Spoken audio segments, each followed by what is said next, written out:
애 쓰고도 존중을 못 받는 사람이 있어요. 애를 하나도 안 쓰고 그냥 그렇게 존중을 못 받는 건 납득이나 돼요. 그냥 자기가 자기 발등 찍는 경우도 있고 그러니까 공은 공대로 드리고 애는 애대로 쓰고서도 나중에 가서는 결국 존중을 못 받는 사람이 있어요. 그중에 이제 한 사람은 어떤 사람이냐면 일단 제일 먼저는 자기 복을 없는 사람들이 있어요. 자기 공을 뒤집어 엎는 사람. 일 다 해놓고서 맨 마지막에 다른 사람에게 너는 왜 나를 돕지 않아? 욕해가지고 그 복을 다 쏟는 사람들이 있어요.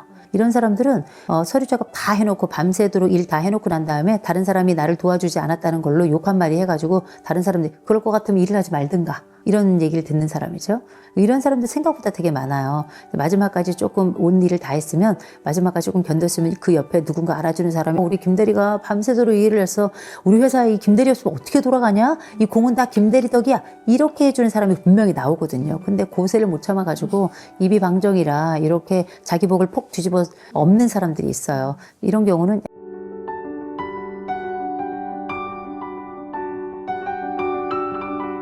행복한 부부로 지낼 수 있는 방법? 40대는 50대 이상 부부들하고 달라요. 자기 세계가 명확해요. 40대 부부들의 상당수가 맞벌이를 하는데 이 맞벌이하는 부부들 중에 서로 간에 월급을 알고 있는 사람들이 많지 않아요. 그렇죠. 예, 그게 자기 세계를 구축하고 있고 그거 각자 했던 노동은 자기의 몫이라고 생각하고 이때부터는 효도도 셀프잖아요. 그래서 뭐 내 엄마 아빠 뭐 어떤 행사에 뭐 내 남편 내 아내 안 와도 별 문제 없어요. 괜찮아 나도 안 가면 되니까 우리 퉁치면 돼. 근데 그게 위쪽에서 볼 땐 사이가 안 좋은 거 아니야? 윗세대는 이렇게 볼 수 있는데 그게 아니에요. 이게 이들의 문화예요. 그리고 어떻게 이게 1대1 일명 우리가 알고 있는 MG의 공정 문화거든요. 부부 사이에서도 어떻게 보면 냉정해 보일 수도 있어요. 그래가지고 왜 결혼 신고도 되게 늦게 하잖아요.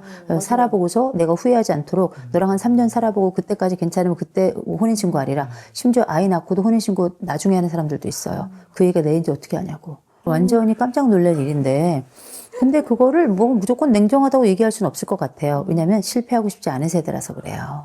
이 실패에 대한 두려움이 굉장히 큰 세대거든요. 이 결혼이 어쩌면 내 배우자와 함께 살아가면서 짧은 결혼이 될 수도 있다는 걸 이 사람들은 다 알아요. 우리 처음에 뭐 좀 결혼할 때 뭐 누가 얼마 재산, 집 뭐 구하고 이런 거 있잖아요. 요 40대부터는 뭐 남자는 집, 여자는 혼수 이거 아니고요. 반반 내기 시작한 세대예요. 그래가지고 헤어질 때도 되게 쉬워요. 반반하면 되니까. 오르면 같이 오르고 떨어지면 같이 떨어지는 거 아니에요?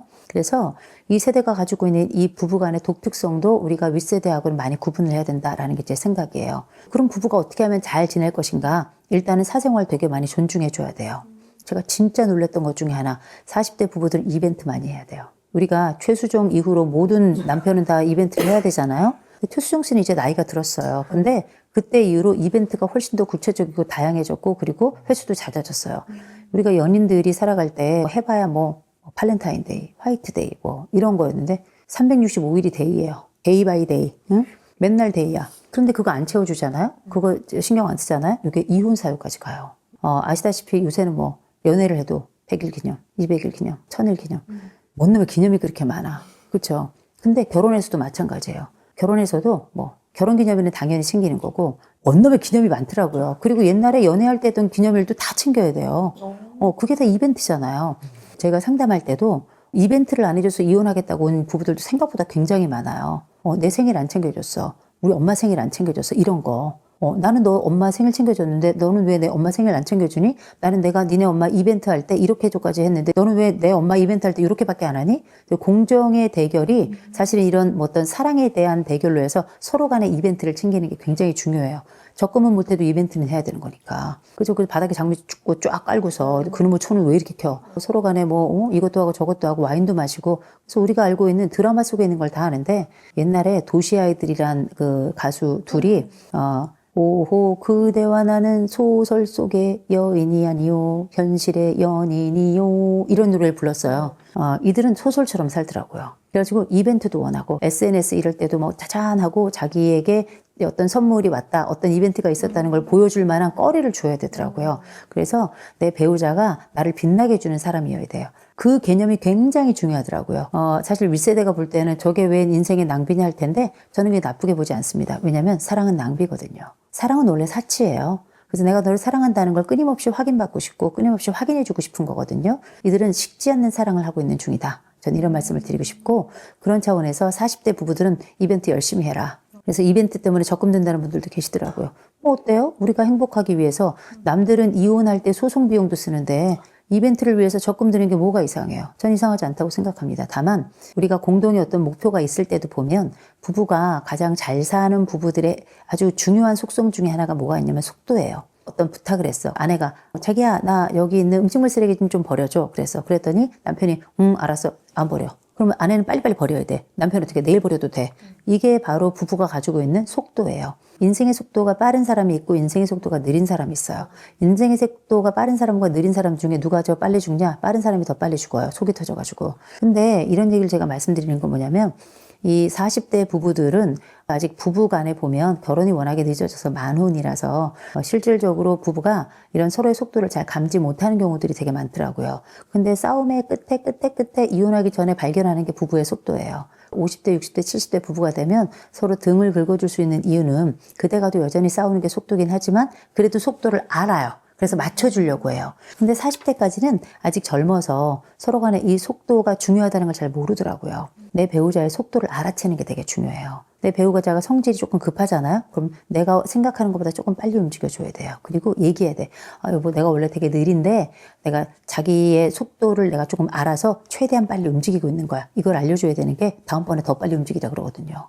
내가 이게 최선이라는 걸 알리는 것까지 해서 속도에 대한 완급을 조절하는 거. 이게 사실 맞추어가는 과정인데 이게 지금 40대에는 잘 되지 않아서 부부싸움으로 가는 경우도 되게 많아요. 이 속도에 대한 조절만 안다면 제가 볼 때는 이게 인생의 이벤트보다 훨씬 더 일상을 굉장히 평화롭게 지내게 만드는 방법일 거라고 봐요. 이제 마흔이 지나서 존중을 못 받는다. 이런 사람들은 어떤 행동을 하는 걸까요? 어떤 특징 같은 게 있을까요? 그것도 종류별로 좀 나누어 봐야 돼요. 마흔이 넘어가는데도 존중을 못 받는 사람은 두 종류가 있어요. 진짜 존중받을 못할 행동을 해서 존중을 못 받는 사람이 있고요. 열심히 노력을 하는데도 불구하고 이거저거 다 해내면서도 존중을 못 받는 경우들이 있어요. 크게는 이렇게 두 가지로 나눈다고 본다면 제일 먼저는 존중받지 못할 행동을 하는 사람들이 있죠. 경박한 사람들. 다른 사람들에게 기꺼이 피해를 입히는 사람들, 그리고 스스로를 존중하지 않는 사람들. 이 세 사람들의 부류가 나이 먹어서 40 넘도록 존중을 못하는 사람들의 가장 핵심이라고 볼 수 있어요. 이 처음 말씀드리는 것처럼 경박한 사람들은 우리가 깨진 쪽박은 안에서도 밖에서도 똑같이 바가지의 형태가 변하지 않지 계속 깨져 있죠. 근데 이 경박함이라고 하는 건 뭐냐면 다른 사람들, 곧 나이를 먹어가는 사람들이 가지고 있는 세월의 무게 속에서 이렇게 튀는 사람들인데 이 경박함이라고 하는 건 웃긴 사람들이 아니에요. 행동이 가볍고 이것 때문에 다른 사람들에게 전혀 모범이 되지 않으면서 오히려 젊은 사람들에게까지 폐를 끼치는 어른답지 못한 행동을 기꺼이 선택하는 사람들이에요. 그 경박함 속에는 욕도 들어갈 거고요. 그 경박함 속에는 약속을 지키지 않고 거짓말을 쉴 새 없이 혹은 자주 이렇게 약속을 잘 지키지 않는 사람도 해당이 되고요. 제때 자기 역할을 제대로 하지 못하는 사람도 일종의 경박한 사람이라고 생각합니다. 인생이 꼭 진중한 것만은 아니에요. 그러나 이런 경박함은 이 사람이 가지고 있는 삶의 경솔 또 이 가벼움을 아주 단적으로 보여주는 거거든요. 그래서 신뢰감을 떨어뜨리는 사람이에요. 그러니까 이 사람에 대해서 누가 호라고 얘기하겠어요. 불호를 이야기하겠죠.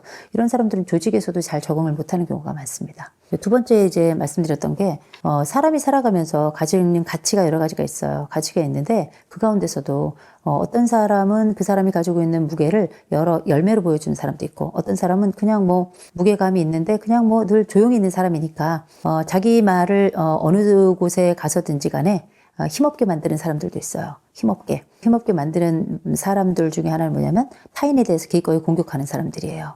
그 사람은 어떤 좋은 말을 해도 다른 사람을 공개적으로 딱 저격하거나 아니면 다른 사람들이 있는데 또 다른 사람들에 대해서 불편감을 끼쳐서 그 사람이 모욕감이나 수치심을 갖게 하잖아요. 그 사람은 주변에 그 상황을 본 모든 사람들의 적이에요. 왜냐하면 저 사람은 언제든 나도 그렇게 대할 수 있는 사람이기 때문에 이 사람은 사회적인 존경뿐만 아니라 이 사람은 기피 대상이라고 볼 수 있습니다. 굉장히 중요한 행위이고 나이 들어서는 절대 하지 말아야 될 행동인데 이게 이제 40대에 약간 이제 지위가 올라가고 직급이 딱 올라가잖아요. 그러면 나도 모르게 이 인격의 틈새를 파고들어서 내가 가지고 있는 본연의 것을 보여주는 사람들이 있어요. 입을 틀어 막아야 돼요. 왜냐하면 사람은 욕을 할 수도 있고 욕을 안 할 수도 있어요. 또 비난을 할 수도 있고 비난을 안 할 수도 있거든요. 그럴 때 나도 모르게 비난의 혀가 이렇게 스물스물 올라오면 혀를 살짝 깨물어야 되겠죠. 피가 안 나는 수준으로. 왜냐면 이건 물리적인 행동이 나를 지킨다면 그걸 해야 되는 거예요. 근데 손가락이 자꾸 나가면 왼손이 손을 당겨야 되는 거고요. 어쩔 수 없어요. 사람이라는 게 단순한 거 아닙니까? 그런 식으로 해서 이게 되게 중요한 거예요. 자기 자신을 되게 낮추는 사람들이 있어요. 겸손한 게 아니라 자기 자신을 계속 이상한 위치에 배치시키는 사람들이 있어요. 이를테면 어떤 한참 얘기를 하는데 이 회의를 끝나야 되겠는데 그랬더니 이거 끝나고 나서 청소는 다 내가 할게. 왜냐면 난 옛날부터 이렇게 쓰레기를 담당하는 사람이거든. 이런 얘기를 하는 사람들이 있어요. 누가 시켰냐고요. 스스로 알아서 셀프로 자기 스스로에게 펀치를 날리는 사람이에요. 근데 저는 이런 사람 안타까워요. 왜냐하면 이런 사람들은 주로 철없고 착한 사람이거든요. 근데 철없고 착한 사람들은 실질적으로 다른 사람들에게는 존경도 못 받고 철없다는 얘기도 듣고 심지어는 굉장히 가벼운 사람으로 여겨져서 사람들이 다들 이렇게 하찮게 여겨요. 그런 사람들은 되게 안타깝지만 착하고 장점이 많음에도 불구하고 스스로를 깎아내리면서 다른 사람들에게도 더 깎임을 받는 사람이라고 볼 수 있겠죠.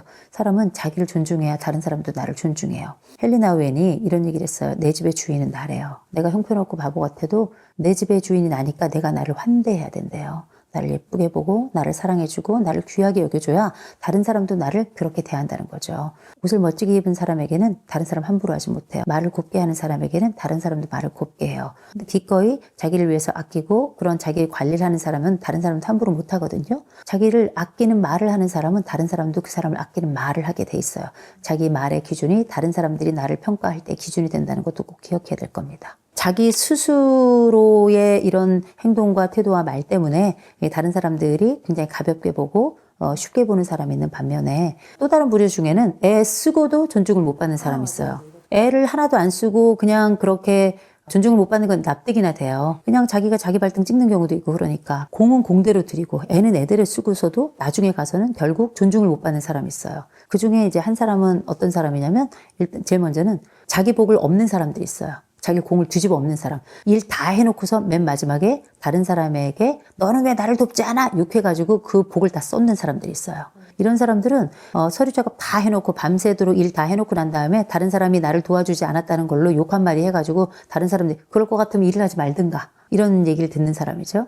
이런 사람들 생각보다 되게 많아요. 마지막까지 조금 온 일을 다 했으면 마지막까지 조금 견뎠으면 그 옆에 누군가 알아주는 사람이 우리 김대리가 밤새도록 일을 해서 우리 회사에 이 김대리였으면 어떻게 돌아가냐? 이 공은 다 김대리 덕이야. 이렇게 해주는 사람이 분명히 나오거든요. 근데 고세를 못 참아가지고 입이 방정이라 이렇게 자기 복을 폭 뒤집어 엎는 사람들이 있어요. 이런 경우는 약간 인내력이 부족해서 그런 거거든요. 누군가 나를 알아주고자 할 때에는 나에게 가장 필요한 거는 내 혀가 아니라 이 닫고 있는 입이라는 거, 조금 기다려주는 그 마음, 인내력이라는 거 꼭 기억하셨으면 좋겠고, 또 한 가지는 공을 다 세우고도 이제 인정을 받지 못하는 사람 중에는 실제 능력이 부족한 사람이에요. 밤새 일하고 서류도 다 작성했어요. 근데 오탈자가 많고 전체적으로 뭔가가 구멍이 많아. 그런 것들이 온전치 못한 새로 어떤 결과가 나오면 누군가가 이걸 다 뒤집어 엎거나 많은 것들을 고쳐야 될 경우에는 이 사람의 노력이 애를 썼음에도 불구하고 빛나지 않거나 오히려 인정을 못 받는 그의 결과가 오히려 그의 허술함을 보여주는 이런 결과가 있을 때가 있어요.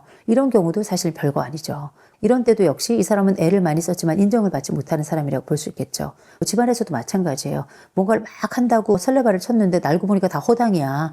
그러면 이런 일이 몇 번 지나면 야 니네 아빠는 허당이야. 니네 엄마는 허당이야. 이런 얘기 나오는 거거든요. 맨 마지막 부류가 정말 애쓰고 힘써서 정말 애를 많이 써서 어떤 일을 딱 해냈어요.